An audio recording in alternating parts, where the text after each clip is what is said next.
Gaano kahalaga ang oras? Hello mga kabayan, ako si Mary Joy.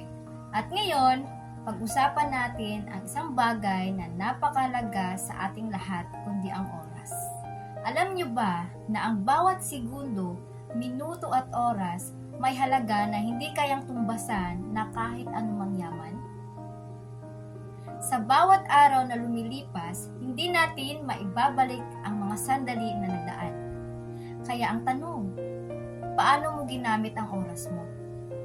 Para sa mga OFW, bawat saglit na malayo sa pamilya ay hindi madali. Pinipilit nating pagbutihin ang bawat oras ng trabaho para sa magandang kinabukasan ng mga mahal natin sa buhay. Pero gaano ba tayo kasiguro na nagagamit natin ng tama ang bawat segundo?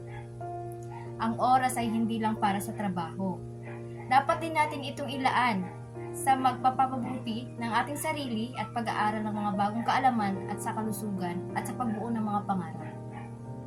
Tandaan, hindi nasusukat ang tagumpay sa dami ng perang naipon, kundi sa kalidad ng oras na nabigay mo sa sarili at sa pamilya. Kaya sa susunod na susubukan mong baliwalain ang 1 minuto, tanungin mo ang sarili mo, gaano kahalaga sa iyo ang oras? Mag-ingat. Gamitin natin sa maayos at siguraduhin sa bawat segundo ay isang hakbang papalapit sa iyong mga pangarap.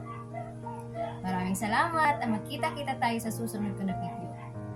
Kung gusto mo ba ng time freedom, mag-book ng one-on-one coaching or i-message mo ako para maituro ko sa iyo ang negosyo na nagbigay sa akin ng time freedom. See you in my inbox!